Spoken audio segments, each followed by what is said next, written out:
आप सभी भाई बहनों का आध्यात्मिक ज्ञानात्मक चैनल की ब्रह्म मुहूर्त ज्ञान उपदेश कक्षा में एक बार फिर स्वागत है। आज की चर्चा का विषय है मनुष्य का स्वभाव। उसके साथ ही हमने नीचे दूसरी पंक्ति में कुछ आकृतियां दिखाने के बाद कुछ और स्थितियां क्या लिखी कि प्रकृति का स्वभाव यानी कि गुणों का स्वभाव। देखिए, गुण कहो, प्रकृति कहो, तमोगुण, रजोगुण, सतोगुण की स्थितियां कहो, इन सभी स्थितियों को हम क्रमबद्ध तरीके से पिछले 5 वर्षों से प्रतिदिन सुबह शाम समझाते आए हैं। लेकिन फिर भी जैसे जैसे कुछ नया विचार या नया कोई आकृति मेरे मन में कुछ प्रकट होती है, विचार आता है, तो फिर मैं उसी हिसाब से उस वीडियो का चित्र बनवाने का एक प्रयास करता हूँ और फिर बने हुए चित्र के अनुसार ही हम अपनी चर्चा को एक दिशा देते हैं ताकि बात एक साधारण मनुष्य को समझ में आ जाए। देखिए, गीता में तो भगवान श्री कृष्ण जी ने ही बार बार इन गुणों के रहस्यमय स्थितियों को समझाया है और 13वां और 14वां अध्याय तो गुणों से ही संबंध रखता है। कि गीता में हम बार बार कहते रहते हैं ना कि 13वां और 14वां अध्याय पढ़ते रहो ताकि गुणों का सही सही ज्ञान आपको में हो जाए। तो फिर जिस गुण विशेष का संग करने में आपका हमारा लाभ है, उन लाभदायक स्थितियों से मनुष्य को जुड़ना चाहिए। अक्सर मनुष्य अपने मिले हुए जीवन में ये जो परमात्मा ने आपको में कर्म करने की एक स्वतंत्रता दी है और साधना करने का एक अवसर भी दिया कि मनुष्य स्वभाव से ही रजोगुणी है। रजोगुणी का अभिप्राय संसारी विषय भोगों में, संसार की रंग रलियों में, यानी कि संसार के जो 5 भोग्य विषय हैं, गंध, रस, रूप, स्पर्श और शब्द, इन विषय में उसकी एक आसक्ति को, लोलुपता को, रुझान को अधिक होने के कारण ही वो संसार को ही अधिक महत्व देता है, क्योंकि संसार प्रत्यक्ष रूप से दृश्यमान है, जबकि परमात्मा की स्थितियों को, इन सात्विक वीडियो को भी एक साधारण मनुष्य कोई विशेष महत्व नहीं देता।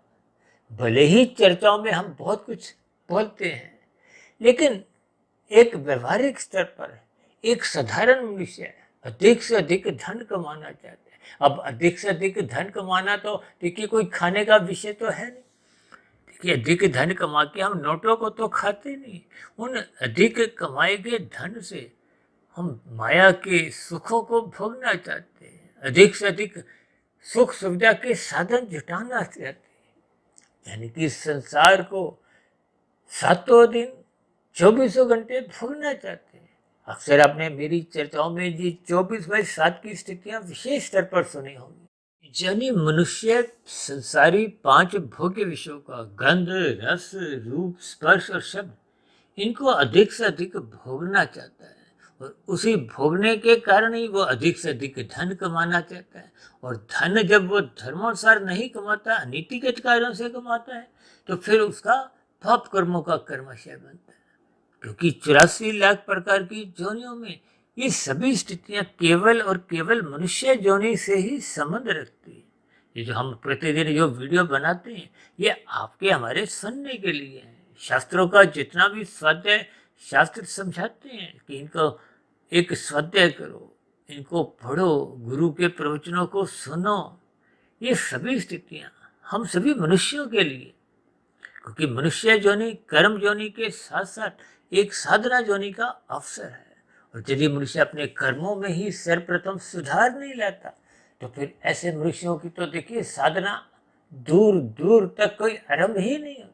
क्योंकि साधना का अभिप्राय क्या है कि जब हम परमात्मा को पाने का एक लक्ष्य बना लेते हैं और उस लक्ष्य प्राप्ति के लिए फिर हम योग या साधना की स्थितियां अपने जीवन में अपनाने लगते हैं, यानी कि जब माया के सुखों को भोगने का आपका हमारा कोई एक लक्ष्य नहीं होता, अन्यथा एक संसारी मनुष्य का संसार को ही भोगने का एक लक्ष्य बना रहता है और इसी के लिए ही वो धर्मानुसार भी कर्म करता है और कभी कभी अधर्मानुसार यानी कि पाप कर्म करने से भी हिचकता नहीं। इसीलिए तो हमने देखी गुणों का स्वभाव के साथ तो हमने देखी 3 गुणों की एक सम अवस्था दर्शाई। यूं तो शास्त्रों में देखी प्रकृति के 3 गुणों की सम अवस्था को ही प्रकृति कहा गया। और जिस अवस्था में आप और हम रह रहे हैं, ये कलयुग की स्थितियां हैं। ये जो सतयुग है, त्रेता, द्वापर, ये सभी युगों की स्थितियां तब उत्पन्न होती हैं जब परमात्मा की ब्रह्म शक्ति द्वारा, देखिए परमात्मा की निर्गुण निराकार ब्रह्म शक्ति को ही एक सर्वव्यापी सत्ता कहा जाता है। क्योंकि ये माया तो जड़ है, ये 3 गुण भी अपने आप में जड़ है। इनमें स्वयं अपने आप किसी भी प्रकार की कोई क्रिया नहीं होती। देखिए जैसे आपके हमारे घरों में देखिए यंत्र है, यंत्रों का अपना अपना स्वभाव होता है। इसीलिए तो हमने नीचे शब्द क्या लिखा है, गुणों का स्वभाव। देखिए तमोगुण का अलग स्वभाव है, रजोगुण का अलग स्वभाव है और सतोगुण का अलग स्वभाव है। और शास्त्र तो यहां तक कहते हैं तमोगुण और रजोगुण ये दोनों ही बंधनदायक है। बंधनदायक का अभिप्राय क्या है कि ये बांधते हैं, ये कोई अच्छे गुण नहीं है। ये सपेक्ष दृष्टिकोण से तमोगुण से अच्छा रजोगुण तो कहा गया, लेकिन सपेक्ष दृष्टिकोण से सतोगुण को ही एक मुक्तिदायक गुण कहा गया है। और ये जो तमोगुण और रजोगुण की स्थितियों को एक बंधन कहा गया। एक साधारण मनुष्य तो देखिए स्वभाव से ही राजसी है। और वर्तमान समय तो देखिए कलयुग चल रहा है। हालांकि कलयुग का तो अभी आरंभ चल रहा है, क्योंकि कलयुग की आयु तो देखिए 4,32,000 वर्ष है, जिसमें से मात्र अभी 5,126-27 वर्ष ही बीते। शेष कलयुग की स्थितियां तो अभी देखनी बाकी है। देखिए सतयुग, त्रेता और द्वापर, इन सभी युगों में उतना धर्म का ह्रास्य नहीं होता जितना कलयुग में होता है। देखिए सतयुग में तो सतोगुण की प्रधानता ही देखी जाती है और त्रेता युग में भी सतयुग की ही प्रधानता होती है, लेकिन थोड़ा थोड़ा रजोगुण आने लगता है। और यही द्वापर युग में फिर रजोगुण बढ़ने लगता है और साथ में तमोगुण भी आ जाता है। देखिए जब एक गुण बढ़ता है तो दूसरा स्वाभाविक ही घटता है। कि 24 घंटे की स्थितियां हैं। ये जो हमने 3 खाने नीचे गुणों का स्वभाव के साथ ही बनाए हैं, एक काले रंग का, एक रंगीन रंग का और एक सफेद रंग का। ये सफेद रंग का जो एक खाना है, ये एक सात्विक स्थिति है, सत्वगुण का एक प्रतीक है। जैसे हम शाम को सूर्य के अस्त होते ही अपने अपने घरों में अंधकार से बचने के लिए या अंधकार को भगाने के लिए हम प्रकाश करते हैं। किससे? बल्ब जलाते हैं, ट्यूब जलाते हैं। उसका भी देखिए प्रकाश कैसा होता है, सफेद रंग जैसा होता है। देखिए ये सभी स्थितियां आपको मैं ज्ञानपूर्वक समझनी चाहिए। जो तो हमने देखी प्रकृति के तो 3 रंगों की अलग अलग स्थितियां दर्शाई है, क्योंकि 3 ही गुण है। लेकिन ऊपर भी हमने देखी 3 स्थितियां ही दर्शाई है। यूं तो देखिए तकरीबन मेरा ऐसा जानने में आया है कि इस पूरे संसार में 950 करोड़ के आसपास मनुष्य हैं। तो फिर उस हिसाब से, क्योंकि सभी मनुष्यों का ही देखिए अलग अलग स्वभाव बन चुका है। देखिए एक एक शब्द पर थोड़ा जोर दीजिए।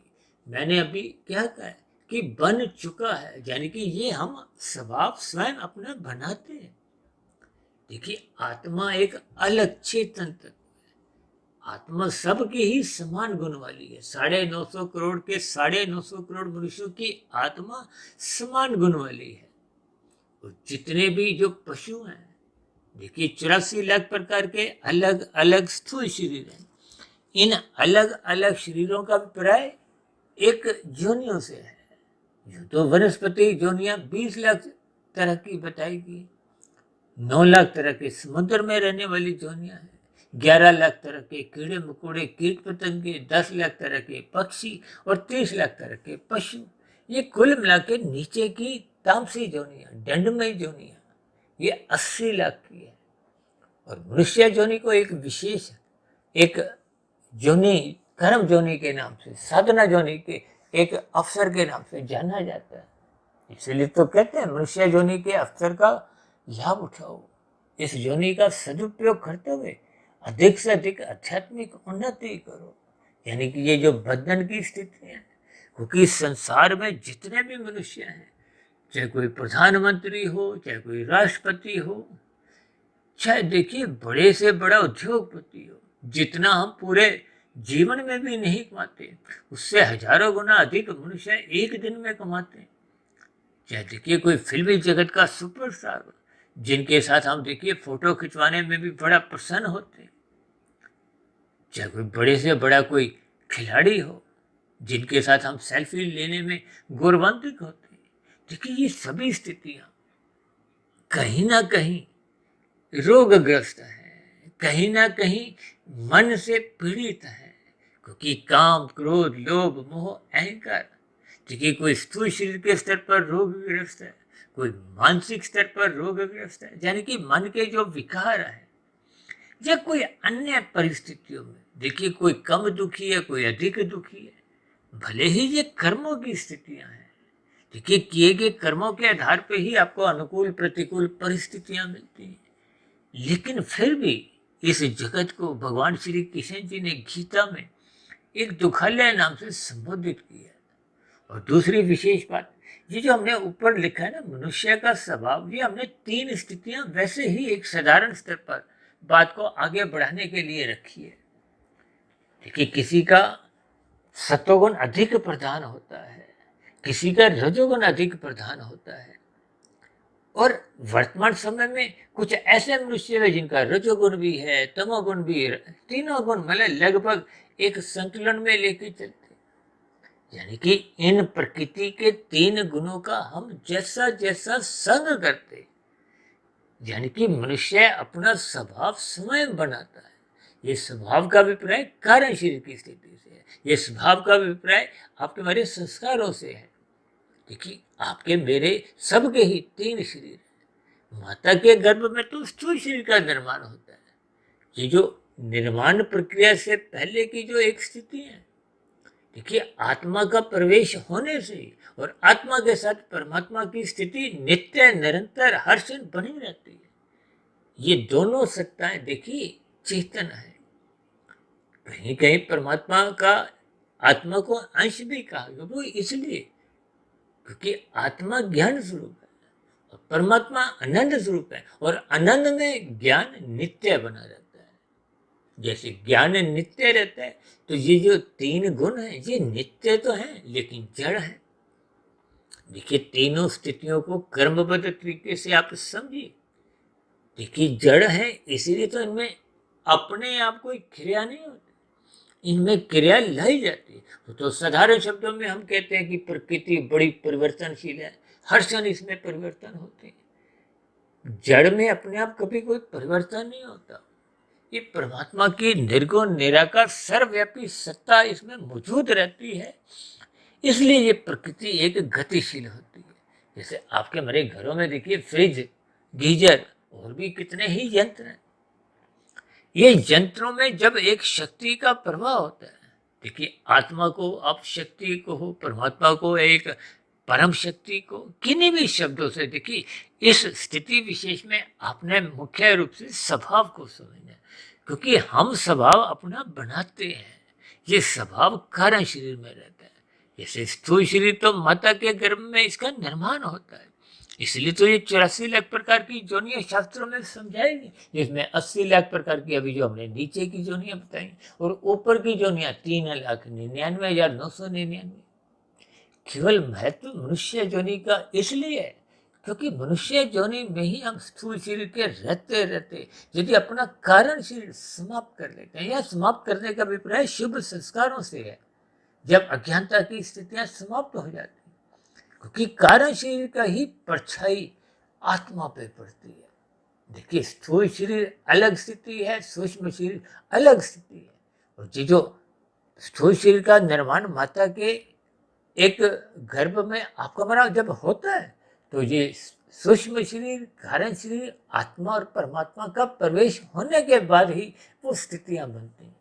देखिए कारण शरीर के आधार पे ही आपका हमारा योनि का निर्धारण को, यानी कि प्रारब्ध की स्थितियां बनती हैं। और प्रारब्ध का मतलब क्या है? भाग्य कहो, प्रारब्ध कहो, संचित कर्मों में जितने कर्म फल देने को तैयार हो जाते हैं, उन्मुख हो जाते हैं, परिपक्व हो जाते हैं, उस प्रारब्ध के अनुसार आपको में जाति, आयु और भोग मिलते हैं। जाति का अभिप्राय तो देखिए, माता के गर्भ में आते ही आपकी हमारी मनुष्य योनि सुनिश्चित हो जाती है। अभी कुछ रोज पहले ही हमने एक मनुष्य योनि के साथ, हमने एक अपॉइंटमेंट लेटर के साथ मनुष्य योनि का एक जिक्र किया था। यानी कि आपको हमें मनुष्य योनि का एक अपॉइंटमेंट लेटर मिला हुआ है, यानी कि आपकी हमारी मरते दम तक योनि नहीं बदलती। देखिए, जाति, आयु, भोग, आयु का अभिप्राय क्या है कि हम सभी माता के गर्भ में प्रवेश करते ही परमात्मा द्वारा प्रकृति की एक व्यवस्था में आपकी हमारी एक निश्चित सांसें होती है। सांसों का अभिप्राय आयु से है।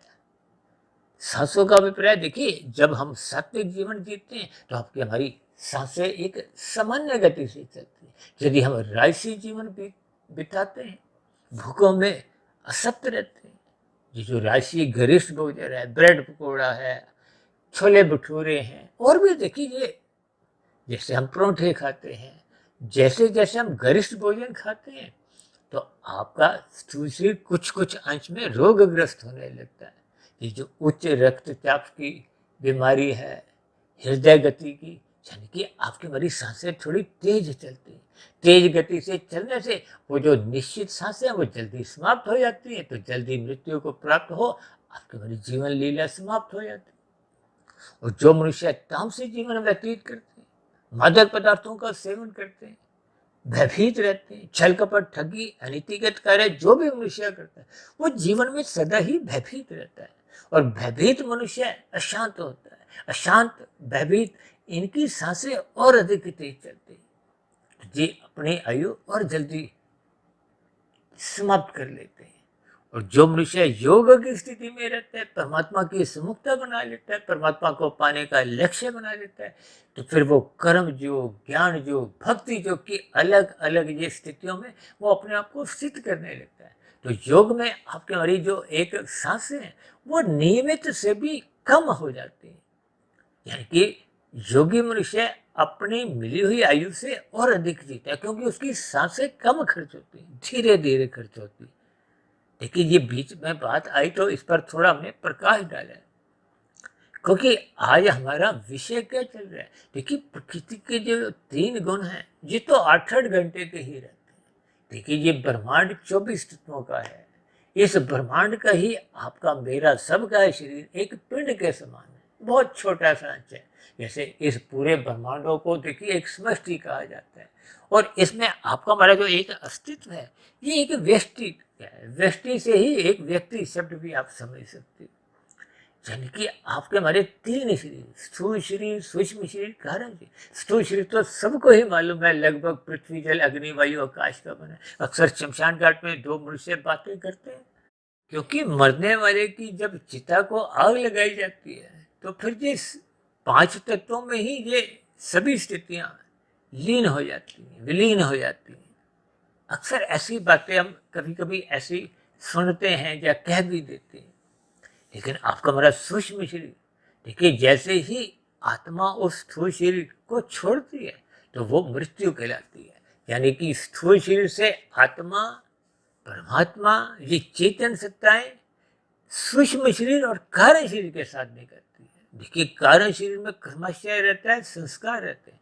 इसलिए तो हम बार बार कहते हैं आध्यात्मिक उन्नति पर ही अधिक ध्यान दो, क्योंकि आपके हमारी आध्यात्मिक उन्नति हम जितनी कर लेते हैं वो कारण शरीर में सुरक्षित बनी रहती है। जैसे क्रिकेट मैच में देखिए, जब 5 दिवसीय मैच होता है, कोई 82 रन पे शाम को नॉट आउट था तो वो अगले दिन फिर 82 से आगे 83-84 करते 18 रन और बनाने का उसका शतक मान लिया जाता है। यानी कि आप और हम जितने पे नॉट आउट रहते हैं, या आपके हमारी जितनी आध्यात्मिक उन्नति हो चुकी होती है, या यूं को जैसे आपका हमारा देखिए मोबाइल में मान लो 23% की भी शक्ति रह गई है, बैटरी है, तो जैसे ही हम उसको चार्जर पे लगाते हैं तो 1 से 23 लगभग फटाफट ही 1 2 3 करते करते 23 पे पहुंच जाती है, लेकिन उसके बाद वो एक समय लेती है। इसका अभिप्राय क्या है कि हम जितनी आध्यात्मिक उन्नति इस मिले हुए जीवन में कर लेंगे वो सुरक्षित बनी रहेगी। वो अगले मनुष्य योनि में आपको में पुनः लौटा दी जाती है।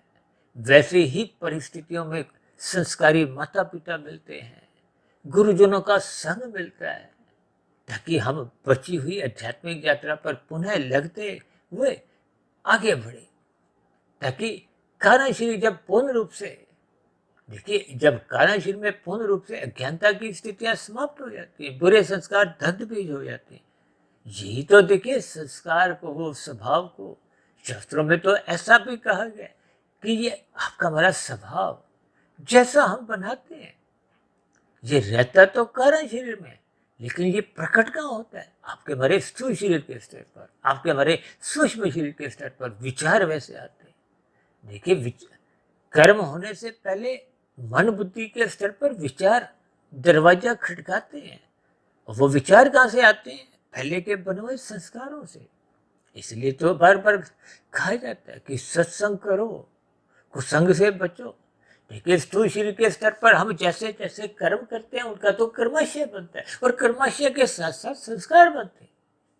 लेकिन मानसिक स्तर पर जब हम कर्म नहीं करते, तो मानसिक चिंतन में जब हम अच्छा चिंतन करते हैं, सत्संग की स्थितियां, सात्विक स्थितियों में अपना एक विचार रखते हैं, और यदि हम कुसंग में ही खोए रहते हैं, तो फिर आपके हमारा भले ही कर्मशय नहीं बनता, लेकिन बुरे संस्कार मन बुद्धि के स्तर पर वो कार्य शरीर में फिर वो पहुंचते जाते हैं।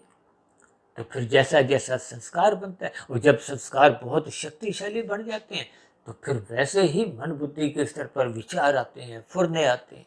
जो समाज में बलात्कार जैसा जो एक जघन्य अपराध है, हत्या जैसा जो जघन्य अपराध है, ये कारण शरीर में बने हुए बुरे संस्कार जब वेग से आते हैं, तो फिर वो मन बुद्धि के स्तर पर उसका चिंतन नहीं करते कि इस हत्या का, इस बलात्कार का मेरे कितने जन्म बिगड़ जाएंगे। वर्तमान जीवन तो बिगड़ता ही है।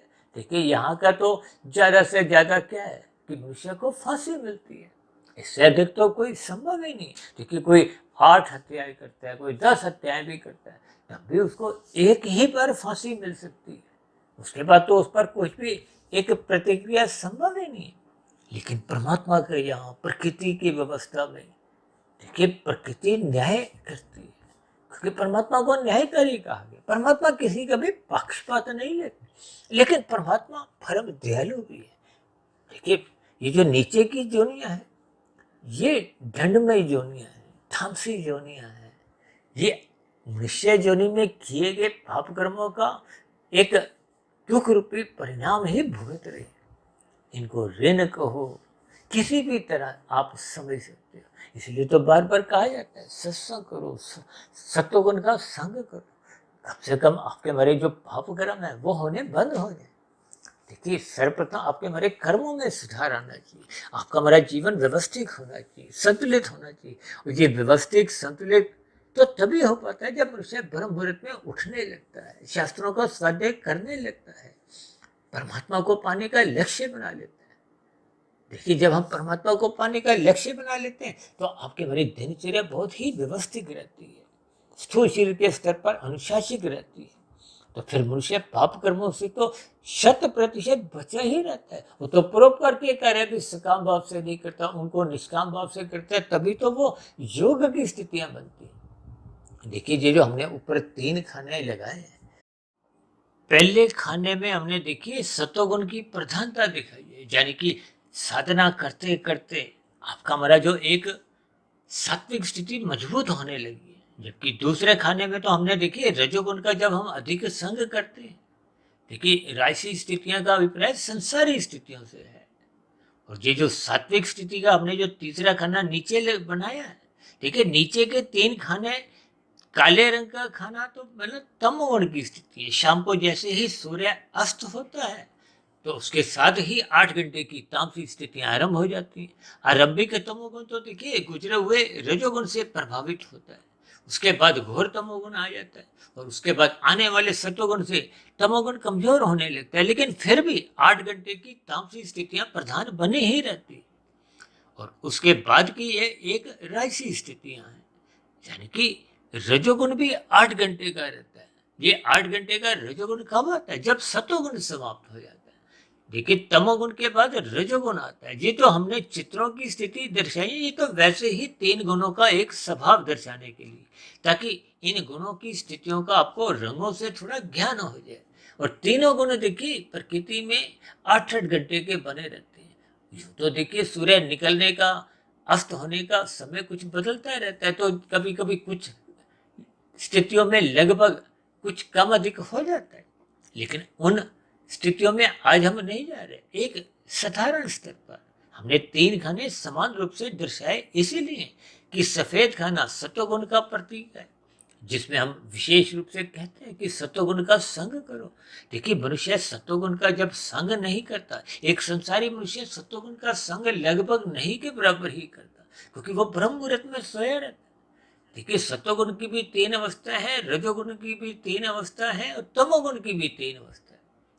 आरंभिक तमोगुण तो रजोगुण से प्रभावित होता है, उसके बाद घोर तमोगुण आता है, और फिर तीसरा तमोगुण जो 2 घंटे 40 मिनट का होता है, वो आने वाले सत्वगुण से कमजोर होने लगता है। और इसी तरह जब सत्वगुण प्रधान होता है, तो फिर गुजरा हुआ जो एक तमोगुण था, वो सत्वगुण को उतना अधिक अभी प्रकाशित होने नहीं देता।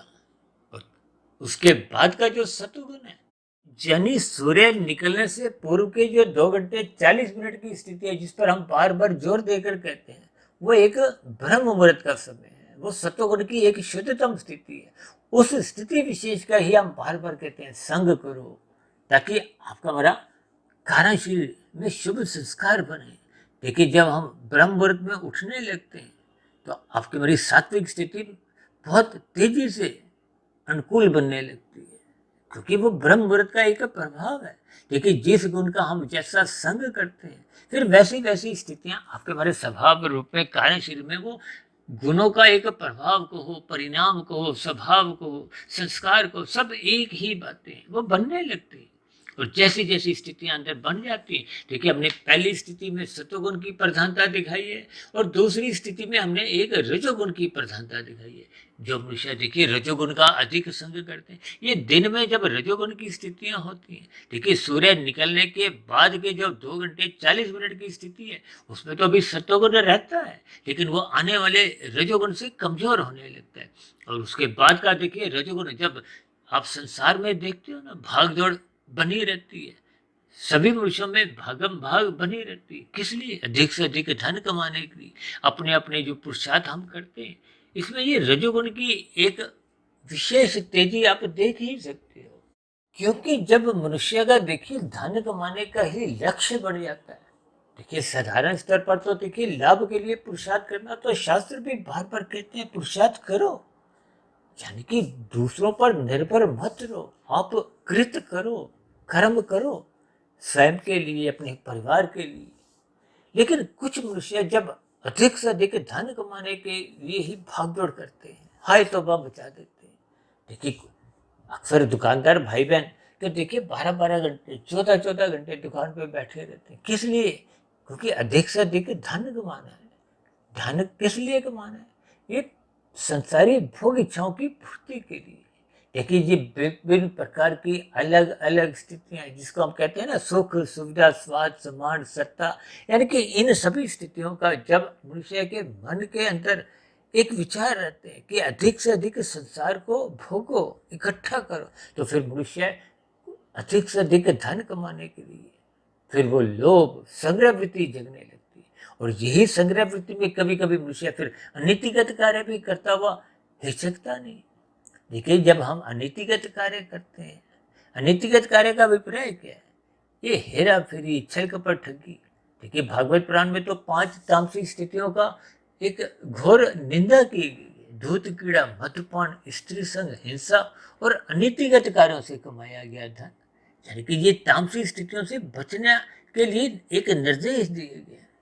अन्यथा मनुष्य यदि इनका संग करता है तो फिर मनुष्य कब कितने पाप कर्म करता जाता है, मनुष्य को इसका बोध नहीं होता। इसलिए तो बार बार कहा गया सत्वगुण का अधिक संग करो, जो कि हमने पहले खाने में दर्शाया। देखिए, जब हम सत्वगुण का अधिक संग करते हैं तो धीरे धीरे आपकी आध्यात्मिक उन्नति के दरवाजे खुलने लगते हैं, और आध्यात्मिक उन्नति हम जितने अंश में कर लेते हैं वो सुरक्षित बनी रहती है। जबकि संसार पाते हुए हम जितना संसार इकट्ठा कर भी लेते हैं, देखिए यहाँ रजोगुण का अभिप्राय विधि विधान द्वारा विहित कर्मों का है, यानी कि हम कानूनों का भी पालन करते हैं, शास्त्रों के अनुसार भी एक विधि पूर्वक ही धन कमाते हैं, किसी का हिस्सा नहीं चुराते। लेकिन ये बड़ा हुआ रजोगुण भी आपके हमारे जीवन में कोई काम नहीं आता।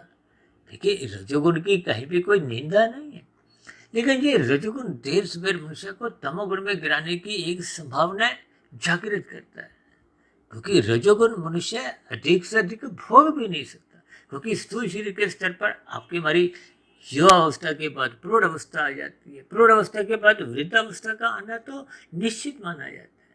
जब वृद्धावस्था में भूखिया इंद्रियां, जैसे कि आपके हमारी जो नाक, जिभ्या, आंख, त्वचा, कान, जो 5 भोग्य विषय गंध, रस, रूप, स्पर्श, शब्द का सुख भोगती है, उनको भोगने में भी असमर्थ हो जाती है, जैसे जैसे वृद्धावस्था की एक गहरी स्थितियां आने लगती है। और कुछ ऐसे धनी मनुष्य भी आपने देखे होंगे जो अस्पताल में नली के द्वारा भोजन, एक तरल पदार्थ ग्रहण करते हैं, मलमूत्र त्यागने के लिए भी उनको कुछ ऐसी ही स्थितियां का सहारा लेना पड़ता है।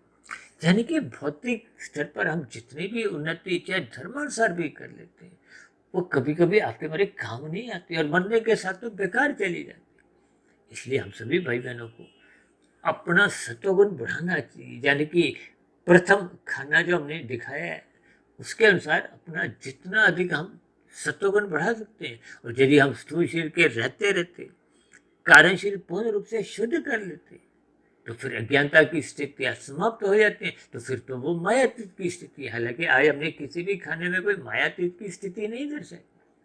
देखिए, मनुष्य का स्वभाव हम जैसा बढ़ाते हैं वैसा वैसा बनता जाता है। इसलिए मनुष्य जोनी पाकर आपको हमें अपना स्वभाव बिगाड़ना नहीं चाहिए, क्योंकि स्वभाव जैसा बन जाता है। देखिए, जैसे संसद में जिस दल की एक संख्या बल अधिक होती है उन्हीं की ही चलती है, उन्हीं के द्वारा ही कानून बनते हैं। ठीक इसी तरह आपके हमारे कार्य शरीर में भी जिस गुण विशेष की प्रधानता होती है, यहाँ प्रधानता का अभिप्राय स्वभाव से है, जिस गुण का प्रभाव स्वभाव बन जाता है फिर उसी गुण की ही चलती है। और मेरा तो व्यक्तिगत ऐसा मानना है कि आपके हमारे लगभग 90-95% कर्म तो बने हुए स्वभाववश ही होते हैं। ये स्वभाव आपको हमें बाध्य कर देता है, विवश कर देता है। इसलिए इस स्वभाव को बिगड़ने मत दो। देखिए, आत्मा का एक स्वरूप है और स्वभाव का अभिप्राय ये भौतिक स्थितियों से है, क्योंकि माया के गुणों का अलग अलग स्वभाव है, लक्षण है। अब तमोगुण को तो देखिए पदार्थों से जोड़ा जाता है, रजोगुण को क्रिया से, भागदौड़ से जोड़ा जाता है, और सत्वगुण को ज्ञान से जोड़ा जाता है। देखिए, तीनों गुण अपने आप में कोई निंदक नहीं है। वो तो देखिए सप्रेस दृष्टिकोण से कहा जाता है तमोगुण की निंदा करो, रजोगुण की उपेक्षा करो और प्रशंसा सत्वगुण की करो। ये जुड़ने के हिसाब से कहा जाता है। यहाँ निंदा का अभिप्राय निषेध कर्मों से है। देखिए, पदार्थ तो आपको, मुझे, जोगी को भी चाहिए, आपकी हमारी आवश्यकता है। देखिए, शब्दों के क्या भावार्थ अलग अलग स्थितियों में कहे जाते हैं, उन भावार्थों को ही समझ लेना ज्ञान की एक परिपक्वता होती है। यानी कि आपको हमें इन सभी स्थितियों का ज्ञान होना चाहिए। देखिए, प्रकृति के गुणों का स्वभाव नहीं बदलता, वो तो जड़ स्थिति है, लेकिन हम उन गुणों का कैसा कैसा संग करते हैं। अब देखिए, तमोगुण का संग आपको हमें नींद लेने के लिए करना चाहिए, रजोगुण का संग उतना ही करना है कि आपका हमारा स्वयं की आवश्यकताओं की पूर्ति हो, परिवार का गुजर बसर हो सके। और अधिक से अधिक संग किसका करना है? सत्वगुण का, ताकि आपके हमारे शुभ संस्कार बने। ये शुभ संस्कार बनते बनते वो पहले के जो बुरे संस्कार बने हुए तो उनको कमजोर करते हैं, दग्ध भी करते हैं। यानी कि हम जितने शुभ संस्कार मनुष्य जोनि में बना लेते हैं वही आपकी हमारी एक संपत्ति है, वही आपकी हमारी एक कमाई है। और इस कमाई को मनुष्य योनि में ही कर पाना एक संभव है। इसलिए आज हमने देखी वीडियो के नाम के साथ ही स्वभाव शब्द को एक विशेष महत्ता दी है, यानी कि आपका हमारा स्वभाव बिगड़ना नहीं चाहिए, क्योंकि स्वभाव वश ही सभी स्थितियां अपने अपनी दिशा पकड़ती हैं। यानी कि स्थूल शरीर कैसी कैसी दिशा पे जाएगा, क्या क्या कर्म करेगा, ये सब मन बुद्धि के स्तर पर होता है, और मन बुद्धि संस्कारों के अधीन ही रहते हैं। इसलिए अपने संस्कार, अपना स्वभाव बिगड़ने मत दो। तो ऐसी सभी सात्विक शुभ स्थितियां आपके हमारे जीवन में तभी बनती हैं जब हम सत्वगुण का अधिक से अधिक संग करते हैं। देखिए, ब्रह्म मुहूर्त का समय विशेष तो देखिए 2 घंटे 40 मिनट का है, और यदि हम उससे भी पूर्व उठ जाते हैं, देखिए उठने के बाद सत्वगुण की अवस्था होती है, सोने से पूर्व तक की एक राजसी स्थितियां होती हैं, और सोते समय तामसी स्थितियां होती हैं। देखिए, इन गुणों की स्थितियां बहुत ही रहस्यमय है। हम तो देखिए जब जब कोई वीडियो का जैसा जैसा नाम रखते हैं उसके अनुसार ही हमें अपनी चर्चा को आगे बढ़ाना होता है। यानी कि इन गुणों की स्थितियों का ज्ञान तो बहुत ही गूढ़तम ज्ञान है। इसलिए तो भगवान श्री कृष्ण जी ने कहा है कि कर्मफल सिद्धांत की स्थितियों को अच्छे अच्छे बुद्धिमान मनुष्य भी समझ नहीं पाते, क्योंकि 3 गुणों का ज्ञान बहुत ही अधिक गूढ़तम ज्ञान है। इसलिए तो हम देखिए पिछले 5 वर्षों से सुबह शाम इन 3 गुणों से संबंधित आपके हमारे 3 शरीर, स्थूल शरीर, सूक्ष्म शरीर, कारण शरीर, इन सभी से संबंधित ही हमने 2300 से अधिक वीडियो अब तक प्रसारित की। देखिए, आत्मा और परमात्मा ये तो चेतन सत्ता है। आत्मा ज्ञान स्वरूप है, परमात्मा आनंद स्वरूप सत्ता है। जब मनुष्य अपने स्वरूप में लौट आता है तो आत्मा का संसारी रसगुल्लों में, भोगों में कभी रुचि होती ही नहीं, क्योंकि ये तो जड़ स्थितियां हैं। जड़ का जड़, क्योंकि आपका हमारा शरीर जड़ है, ये पृथ्वी जल अग्नि वायु आकाश का बन है, ये भोगों का ही परिणाम है इसकी। इसलिए इसकी स्थूल शरीर के विषय भोगों में एक दोष कहो, एक रुझान बना रहता है। इसलिए तो कहते हैं सत्संग करो, ताकि अर्थ और काम बिगड़े नहीं। और हम तो यहाँ तक कहते हैं कि अपने धर्म को प्रथम स्थान पे, यानी कि धर्म की चारदीवारी इतनी मजबूत बनाओ, इतनी ऊंची बनाओ कि ये अर्थ और काम ये बिगड़ने ना पाए, ये धर्म की दीवार को तोड़ ना सके, लांघ ना सके। अन्यथा आपके मेरे जीवन में जब धर्म की मर्यादाएं कमजोर पड़ने लगती हैं, टूटने लगती हैं, तो फिर ये अर्थ और काम नाचने लगते हैं, जिसके फलस्वरूप मनुष्य पाप कर्मों में लिप्त होता है, स्वभाव बिगड़ता जाता है। क्योंकि कर्माशय बिगड़ता है तो संस्कार भी बिगड़ते हैं, और नीचे की जोनियों में तो केवल कर्मों का नाश होता है, पाप कर्मों का नाश होता है। जैसा स्वभाव हम और आप मनुष्य जीवन में बना लेते हैं, उन स्वभाव का नाश नहीं होता। इसलिए तो हम कहते हैं कि कलयुग में जन्म लेने वाली अधिकांश आत्माएं पापात्मा होती है। इसका भी अभिप्राय केवल इतना ही है कि उनमें बुरे संस्कार होते हैं, उनका स्वभाव बिगड़ा होता है। बिगड़ा क्यों होता है? क्योंकि उन्होंने पहले की मनुष्य योनि में पाप कर्म अधिक किए थे, जिसके फलस्वरूप कर्माशय बिगड़ा था। बिगड़ा हुआ कर्माशय का तो नीचे की योनि में दुख भोग के समाप्त हो गए, लेकिन वो जो बुरा स्वभाव बना था, संस्कार थे, उन संस्कारों को लेकर ही जब आत्मा कलयुग में मनुष्य योनि का शरीर प्राप्त करती है तो वो बिगड़े हुए स्वभाव के साथ ही करती है। इसलिए हम सभी भाई बहनों को अपने बिगड़े हुए स्वभाव को सात्विक बनाने के लिए श्रद्धापूर्वक सत्संग करना चाहिए, गुरु के प्रवचनों को सुनना चाहिए, शास्त्रों का स्वाध्याय करना चाहिए, ताकि परमात्मा की सम्मुखता बने रहे। जितना हम अपने ज्ञान में स्थिति में रहते हैं तो परमात्मा के आनंद की भी झलकें मिलते हैं, और आपका हमारा ज्ञान आवृत नहीं होता।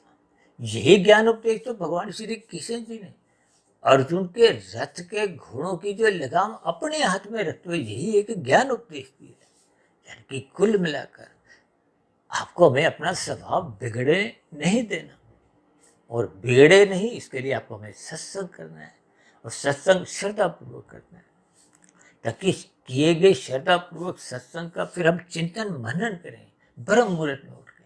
देखिए, जब हम ब्रह्म मुहूर्त का संग करते हैं तो आपकी हमारी सात्विक स्थिति मजबूत होती है। सात्विक स्थिति मजबूत होने से ही फिर ये कर्म योग, ज्ञान योग, भक्ति योग की स्थितियां उस सात्विक मजबूत स्थिति नींव पर ही एक इमारत के रूप में, यानी कि ये कर्म योग, ज्ञान योग, भक्ति योग रूपी इमारतें तभी स्थित होती हैं जब उनकी नींव मजबूत हो, यानी कि आपके भरी एक सात्विक स्थिति मजबूत हो। और सात्विक स्थिति मजबूत होती है ब्रह्म मुहूर्त में उठने से, शास्त्रों का स्वाध्याय करने से, गुरु के प्रवचनों को सुनने से।